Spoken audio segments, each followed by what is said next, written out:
Hello, మనం ఈరోజు ఒక సోషల్ మీడియా పోస్ట్తో మొదలెడదాం. కొద్దిగా ఫాస్ట్గా చెప్పడానికి ట్రై చేస్తాను. ఇది ఎందుకంటే నా ప్రతి వీడియో కూడా 20 నిమిషాల కంటే లోపలే ముగిద్దామని ట్రై చేస్తున్నా, బట్ అది అయిపోవట్లేదు. 20-30 నిమిషాల దాకా వస్తుంది. మీరు ఒకవేళ ఎక్కువగా వీడియో 20 minutes దాటితే 1.5 స్పీడ్లో చూడండి, మీకు ఫాస్ట్గా అయిపోద్ది. ఒకవేళ అంతసేపు చూడకపోతే ఓకే. సరే, ఎనివే నేను ఒక సోషల్ మీడియాలో చూశాను. దీని ముఖేష్ అంబానీ 2014లో 1,50 కోట్ల వర్త్ ఉంటే 2024కి 9,50,00,000 కోట్ల రూపాయలు సంపాదించాడు ముఖేష్ అంబానీ. అంటే కేవలం మోడీ గారి గవర్నమెంట్లోనే 8 లక్షల కోట్లు సంపాదించాడు. 1,50,000 కోట్ల ఆస్తిపరుడు 2014లో 2024కి 9,50,00,000 9.5 lakh కోట్లు సంపాదించాడంటే ఇప్పుడు ఈ ముఖేష్ అంబానీని ఎంత రిచ్ పర్సన్ చేసింది ఎన్డీఏ గవర్నమెంట్, మోడీ గారు అని అర్థం. గౌతమ్ అదానీ 2014లో ఆయన ఆస్తి 57,000 కోట్లట. గౌతమ్ అదానీది 2024కి 9,30,9.3 lakhs కోట్లు సంపాదించాడంటే గౌతమ్ అదానీని రిచెస్ట్ పర్సన్ చేసింది కూడా మోడీ గారే, ఎన్డీఏ గవర్నమెంట్. కానీ ఈ పేదవాడు చూసారా, భారతదేశంలో హంగర్ ఇండెక్స్ 2014లో 55 ఉంటే 2024కి 102కి పెరిగింది, 102కి పెరిగింది. ఇది నిజమా లేదా నేను క్రాస్ వెరిఫై చేశాను. హంగర్ ఇండెక్స్ అంటే నేను సంపాదన క్రాస్ వెరిఫై చేయలేదు, మీరు క్రాస్ వెరిఫై చేసుకుని అది కరెక్టా లేదా అనేది, but hunger index cross verify చేశాను. ఇది 102 కాదు, 127, ఇంకా ఎక్కువ ఉంది. ఇంకా తక్కువ వేశారు ఇక్కడ 102 అని చెప్పి, ఇది ఇంకా ఎక్కువ. యాక్చువల్గా 2014లో హంగర్ ఇండెక్స్ మన 76 పొజిషన్లో ఉంటే హంగర్ ఇండెక్స్ 2023లో 125కి పోయింది. 2024లో కొద్దిగా తగ్గి 55 పొజిషన్లో ఉంటే 2014లో 2020లో 111వ పొజిషన్కి పోయింది. 2024 కొద్దిగా తగ్గి 105కి వచ్చింది. మన పొజిషన్ హంగర్ ఇండెక్స్లో 105వ పొజిషన్లో ఉంది. అంటే భారతదేశంలో పేదవాళ్ళు ఇంకా దారిద్ర్యమైనటువంటి రేఖలు, ఆకలి, హంగర్ ఇండెక్స్ అంటే ఆకలికి అలమటించే వాళ్ళు ఇంకా ఎక్కువ ఉన్నారని అర్థం. ఓకే, మరి మనం రోజు చెప్పేది ఏంటిది? చాలామందిని పేదరికం నుంచి బయటికి తీసుకొచ్చాము, లక్షల మందిని లక్షాధికారులను చేసాము, కోటీశ్వరులను చేసుకొచ్చాము, ఈ జీడిపిలో పెరిగింది, 3rd పొజిషన్లోకి వెళ్ళి ఇవన్నీ ఏంటి అండి? ఆకలితో అలమటించే వాళ్ళ యొక్క ర్యాంక్ రోజు రోజుకి పెరిగిపోతుంది భారతదేశంలో. బట్ వీళ్ళ ఆస్తులు మాత్రం 1,000 కోట్లు పెరుగుకుంటూ పోయినాయి, లక్షల కోట్లు పెరుగుకుంటూ పోయినాయి అంబానీ అదానివి. పేదవాడు మాత్రం ఆకలికి అలమటిస్తున్నాడు. ఇది చూడండి, ఇంకొక పోస్ట్ కూడా చూశాను. ఇదేంటి 758 కోట్ల రూపాయలు టాటా వాళ్ళు డొనేట్ చేశారట భారతీయ జనతా పార్టీకి. ఎలక్టోరల్ బాండ్స్ ద్వారా డొనేట్ చేశారు 2024లో. ఎంత? 750 కోట్ల రూపాయలు. ఎందుకు డొనేట్ చేశారట? కొన్ని రైట్స్ జరిగాయి వాళ్ళ మీద, కాంట్రాక్టుల మీద. అరబిందో ఫార్మా లిక్కర్ స్కాము, ఇవన్నీ జరిగిన తర్వాత వీళ్ళ మీద ఈ రైట్స్ జరిగాయని 758 కోట్లు వాళ్ళకి డొనేషన్ చేశారట బీజేపీకి. దాంట్లో 44,237 కోట్లు సబ్సిడీ వచ్చింది దాని ద్వారా. అంటే 750 కోట్లు ఒక పొలిటికల్ పార్టీకి మీరు డొనేట్ చేస్తే మీకు గవర్నమెంట్ ఇచ్చే సబ్సిడీ 44,000 కోట్ల రూపాయలు. అర్థమైందా? ఇది అందుకే కోర్టు చెప్పింది ఇదో పెద్ద స్కామ్ అని. ఇదేది ఎలక్టోరల్ బాండ్ బిగ్గెస్ట్ స్కామ్ అని చెప్పి కోర్టు చెప్పింది అప్పుడు. చూడండి, ఇప్పుడు అదానీ చూడండి, అదానీ 554 కోట్ల రూపాయలు బీజేపీకి డొనేట్ చేస్తే దాంట్లో 424 కోట్లు ఓన్లీ బీజేపీకి వచ్చాయట. అంటే 90% వాళ్ళ యొక్క కాంట్రాక్ట్లు బీజేపీకి డొనేషన్స్ వెళ్ళినాయి. ఇది అంబానీది 385 కోట్లు ఇస్తే దాంట్లో 375 కోట్లు బీజేపీకి ఇచ్చాడట. అంటే మెజారిటీ వీళ్ళు బీజేపీకి ఎలక్టోరల్ బాండ్స్తో డొనేట్ చేస్తున్నారు, ఆ పార్టీకి డొనేట్ చేస్తున్నారు. కాబట్టి వీళ్ళు ఇంత కోట్ల లక్షాధికారులు అయ్యారు, వాళ్ళ కాంట్రాక్ట్లు వస్తున్నాయి అనేది. ఇంతకన్నా ఇంకేమైనా ఉందా? ఎవిడెన్స్ ఉందా? ఓకే,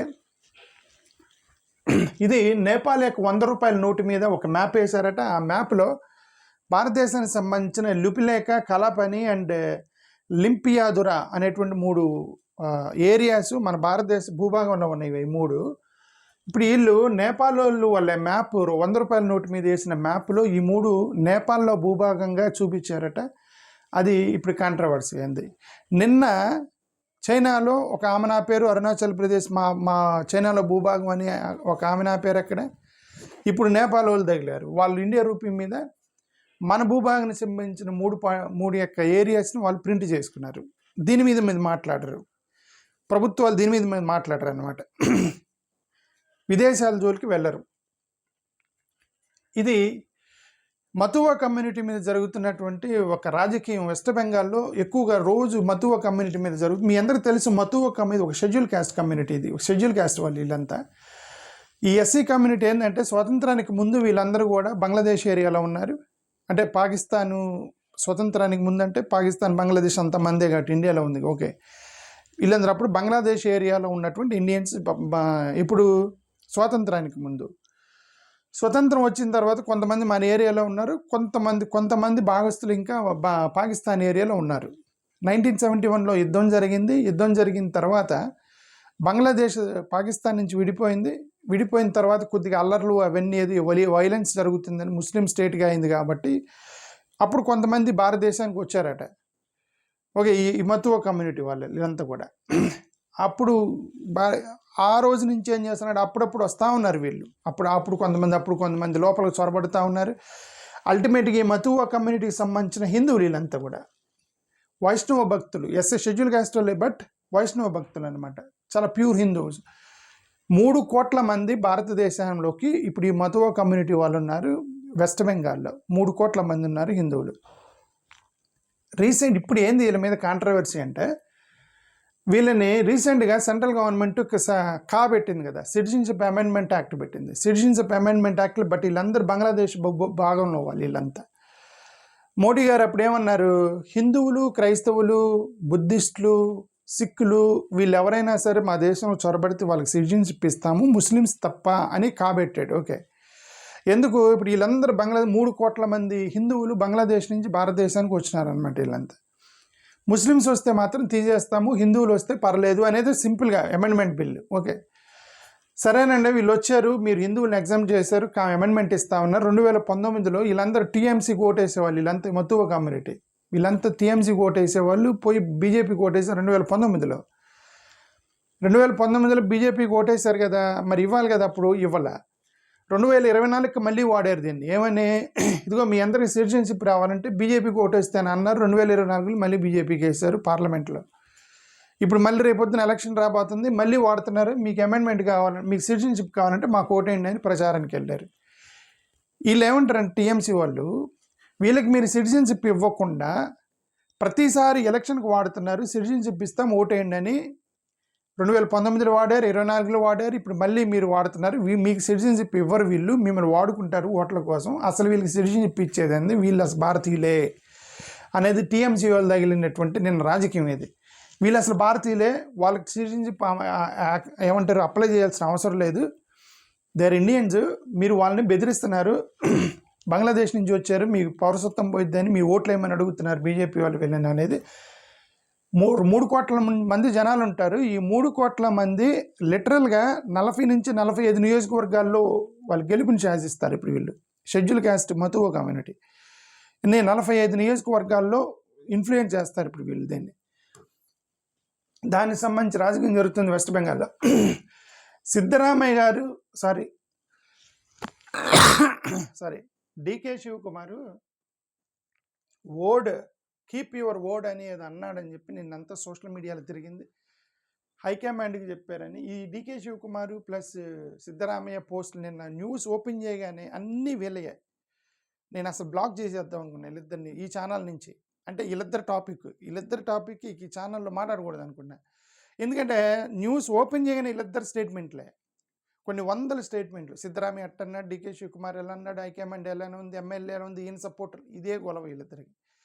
అందుకని వీళ్ళ గురించి మనం మాట్లాడదు, హైకమాండ్ డెసిషన్ తీసుకునేంత వరకు వదిలేస్తే బెటర్ వీళ్ళు. ఎందుకంటే మన టైం వేస్ట్, వీళ్ళిద్దరి గురించి మాట్లాడదాం. సరే, ఎనివే ఇది ఒక్కటి ఎందుకు మాట్లాడుతున్నానంటే, ఇది కీప్ యువర్ వర్డ్ అని అన్నాడు డికే శివకుమార్ అని ఒకటి తిరుగుతుంది, అది ఫేక్ అని ఆయన స్టేట్మెంట్ ఇచ్చాడు. నేను అలాంటి స్టేట్మెంట్ ఏమి ఇవ్వలేదని చెప్పి ఫేక్ న్యూస్ అని చెప్పి, కీప్ యువర్ వర్డ్ అనేది ఫేక్ న్యూస్ అనేది అని చెప్పింది. ఓకే, దానికి సంబంధించి keep once word is greatest అని శివకుమార్. ఎనివే అది ఫేక్ న్యూస్ అని చెప్పాడు. దాని గురించి మాట్లాడారు. ఇంకా అది హైకమాండ్ డెసిషన్ తీసుకునేంత వరకు వెయిట్ చేద్దాం, వాళ్ళ గురించి అనవసరం. నిన్న బీజేపీ వాళ్ళు ఇది ఒక ఎలిగేషన్ చేశారు. ఏంటంటే కాంగ్రెస్ వాళ్ళు మొత్తం కూడా ఫారెన్ అకౌంట్స్ ఉన్నాయి, ఎక్స్ అకౌంట్స్ మొత్తం ఫారెన్ అకౌంట్స్ చూపిస్తున్న సంబిత్ పాత్ర చేసినటువంటి ఒక స్టేట్మెంట్.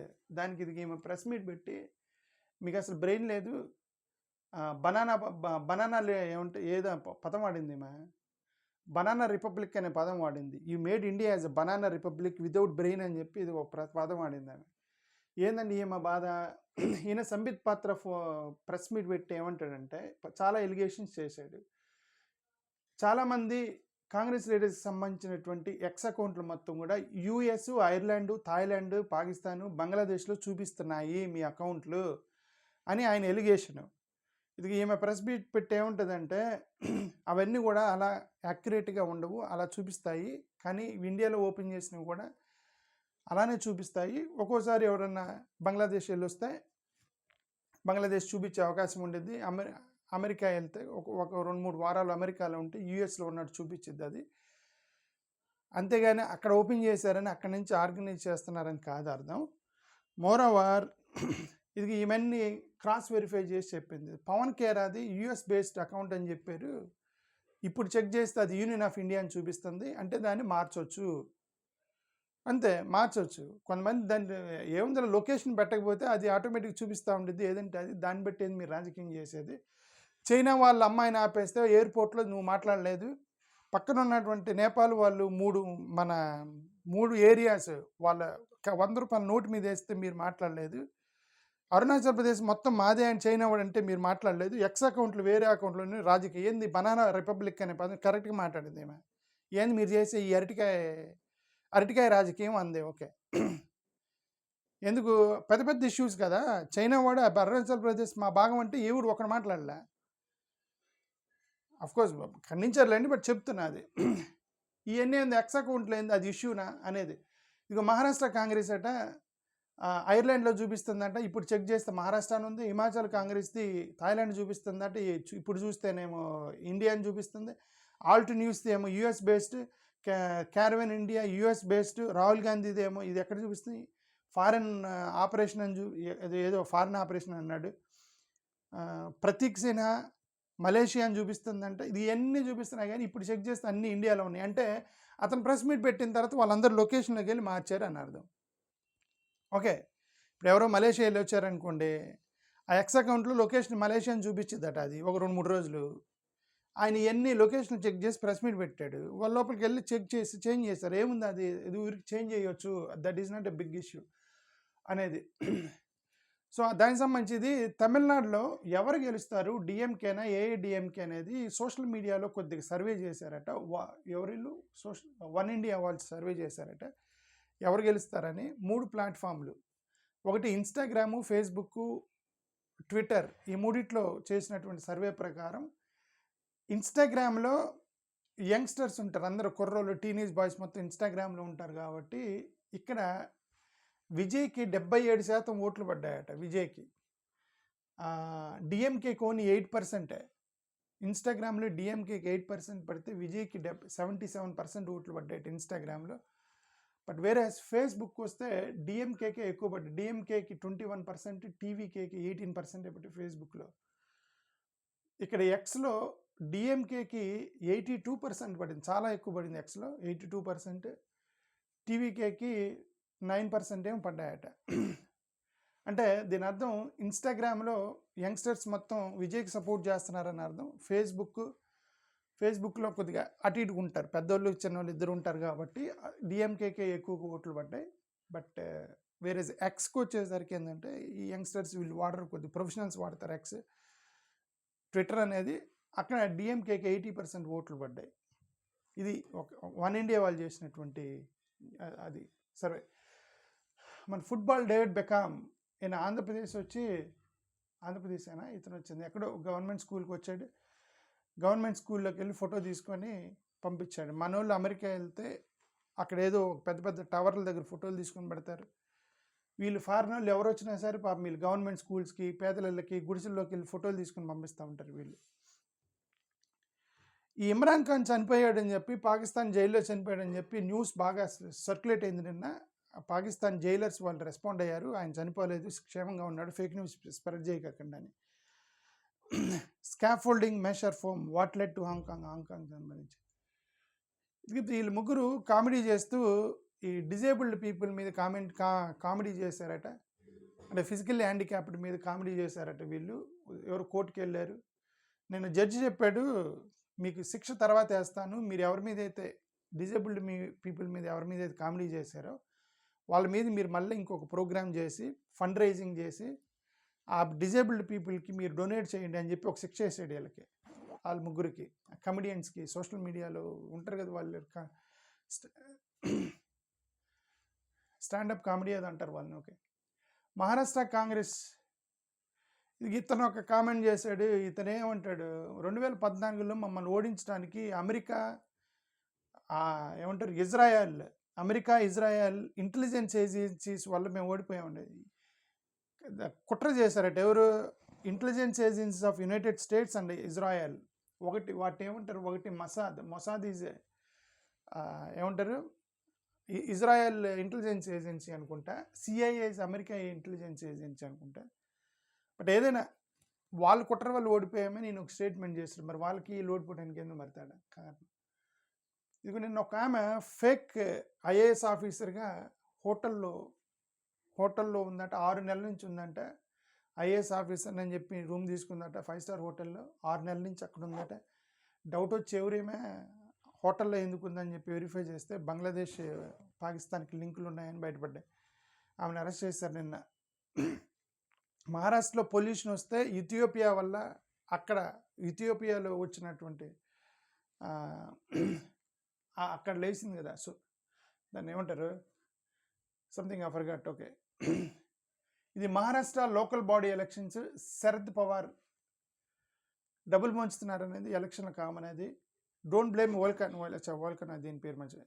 అక్కడ ఇథియోపియాలో వచ్చిన వోల్కనా వల్ల ఇక్కడ మహారాష్ట్రలో పొల్యూషన్ వచ్చిందని అన్నారట.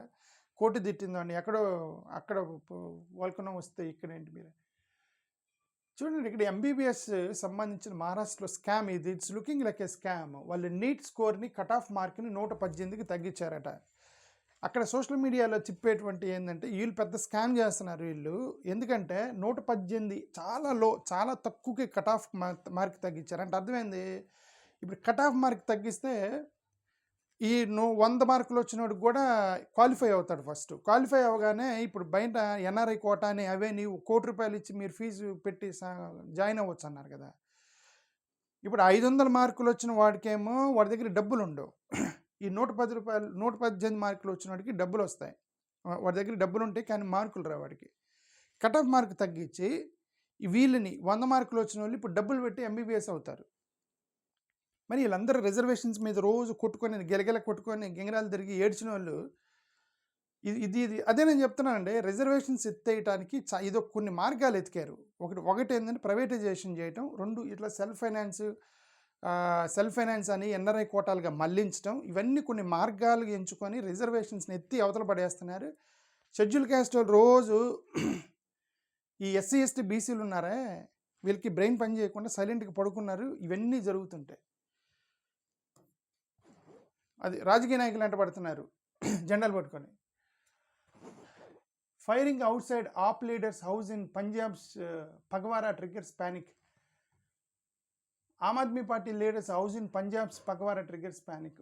ఇది చూడండి, ఒక ఆమ్ ఆద్మీ పార్టీ లీడర్ ఇంటి బయట కాల్పులు జరిపారట. 23 షాట్లు చేశారట. Aam Aadmi party was cowardly drug smugglers అట వాళ్ళందరూ. ఇదిగో చూడండి, కాంగ్రెస్ వాళ్ళు తిట్టారు.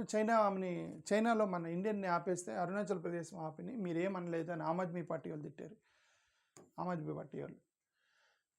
ఇది ఉదయనిధి స్టాలిన్ నిన్న బర్త్డే అంట. ఆ బర్త్డేకి ఇట్ సీమ్స్ దట్ ఉదయనిధి స్టాలిన్కి పార్టీ హ్యాండ్ ఓవర్ చేసినట్టున్నాడు. 2026 ఎన్నికలకి అతనే ఉదయనిధి స్టాలినే లీడ్ చేయబోతున్నాడు డిఎంకే అని.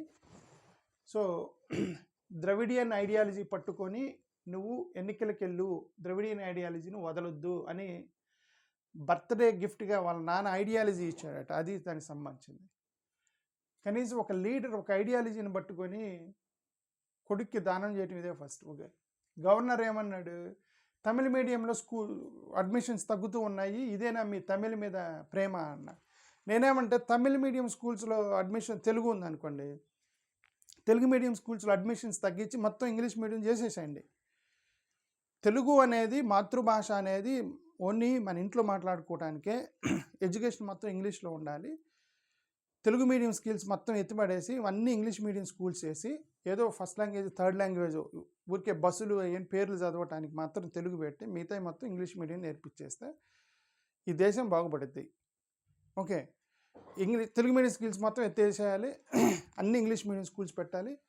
వీళ్ళు అలానే చేస్తారు. ఇప్పుడు రవి అంటారు తెలుగు మీడియం స్కూల్స్లో అడ్మిషన్లు తగ్గుతున్నాయి, నీకు ఇదేనా తెలుగు మీద ప్రేమ, తమిళ మీద ప్రేమ అంట. ఏమంటే మదర్ టంగ్ వేరు, ఎడ్యుకేషన్ టంగ్ వేరు. Okay, education tongue should be English and mother tongue should be local language. Mother టంగ్లోనే చదవాలంటే మదర్ టంగ్లోనే ఎందుకు చదవాలి? చాలామంది ఇప్పుడు ట్రైబల్స్ ఉన్నారు, వాళ్ళు లేదు లంబాడి అవన్నీ ఉంటాయి, లంబాడి తులు, మరి వాళ్ళకు కూడా ఆ లాంగ్వేజ్లో పెడుతున్నారా మీరు? మదర్ టంగ్లో బెటర్ కదా. జాబులు ఏ భాషలో వస్తే దాంట్లో ఎడ్యుకేషన్ ఉండాలి, విజ్ఞానం ఏ భాషలో వస్తే దాంట్లో ఎడ్యుకేషన్ ఉండాలి. ఇళ్లలో మదర్ టంగ్ అనేది ఏ భాషలో పుడితే ఆ భాష మాట్లాడుకోవాలి. Governor Ravi arrogance must be tamed, అది అతని అరగెన్స్ని తగ్గిస్తానని నిన్న సీఎం స్టాలిన్ చేసింది. TMC MP Saket Gokhale questions election commission AI app, ఇది మిస్టీరియస్ ఏఐ యాప్ వాడుతున్నారని చెప్పి ఇతను ఒక ఎలిగేషన్ చేశారు. Mysterious AI artificial intelligence app వాడుతున్నారని. ఇప్పుడు తృణమూల్ కాంగ్రెస్ వాళ్ళు వార్ రూమ్ ఒకటి ఓపెన్ చేశారట. అన్ని ఎస్ఐఆర్ఎల్ చూడు, గతంలో ఇట్లాంటి ఎస్ఐఆర్లు సర్వేలు జరిగితే ఎవరి పనులు చూసుకునే వాళ్ళు, టీచర్లు, గవర్నమెంట్ టీచర్లు వాళ్ళు వచ్చేవాళ్ళు, వాళ్ళు ఏదో సర్వేలు చేసుకుని పోయేవాళ్ళు. ఇప్పుడు ఇదంతా తలకానిప్పి అయిపోయింది. ఎందుకంటే వీళ్ళు ఓటు చోరీ చేస్తున్నారు, సర్వేల పేర్లతోటి చీటింగ్ చేస్తున్నారని.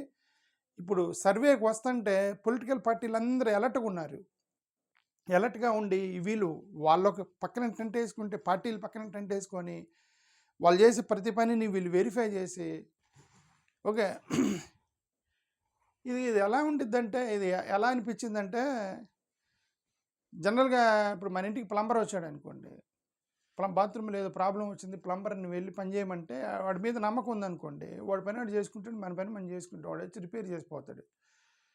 వాడి మీద దొంగ ఇది వాడు ప్లంబింగ్ పనికి వచ్చి ఏమైనా ఎత్తుకుపోతాడని డౌట్ వస్తే ఇంక మన పొదుగులు వాడిని చూస్తూ ఉండాలి, వాడు ఏమైనా ఎత్తుకుపోతాడేమోనని. ఇప్పుడు ఈ పరిస్థితి అయింది ఎస్ఐఆర్ వల్ల. అన్ని రాష్ట్రాల్లో ఎస్ఐఆర్ చేస్తుంటే పొలిటికల్ పార్టీలన్నీ అలర్ట్ అయిపోయి వాళ్ళని అబ్జర్వ్ చేస్తూ ఉన్నారు, తీసేస్తున్నారేమోనని. ఈ యొక్క మచ్చని ఎస్ఐఆర్ ఎలక్షన్ కమిషన్ తీసేసుకోకపోతే వాళ్ళని దొంగను చూసినట్టు చూస్తూనే ఉంటారు ప్రతి రాష్ట్రాల్లో కూడా. ఓటు చోరీ జరిగిందని డైరెక్ట్గా చెప్తున్నాడు Rahul Gandhi. Okay, TMC Saket Gokhale slams BJP for passing off. ఇక్కడ ఇతను ఎవరో ఎనలిస్ట్, నేను టీఎంసీ నాయకుడు అని చెప్పుకొని మాట్లాడుతున్నాను. Suvendu slams BJP MLA for, ఇది బాబ్రీ మసీద్ కడతా అన్న అతనికి సువేందు సాదీస్ బీజేపీ అపోజిషన్ నాయకుడు అక్కడ. ఇదేంటి కేరళ, మేము యూనియన్ అది లేబర్ కోడ్ని యాక్సెప్ట్ చేయమని నేను రెజల్యూషన్ పాస్ చేశారు వీళ్ళు. ఇది anti workers provisions, lack of consultation, unilateral drafting చేశారు.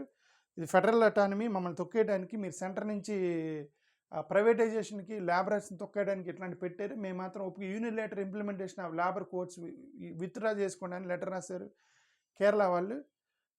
So we are not going to accept labour codes అనేది. వాళ్ళ యొక్క హాస్పిటల్స్ కెనాట్ డెనీ ఎమర్జెన్సీ. ఇదేంటంటే ఎమర్జెన్సీ మీద ఎవరన్నా హాస్పిటల్కి వస్తే ఫస్ట్ ట్రీట్మెంట్ ఇవ్వాలి,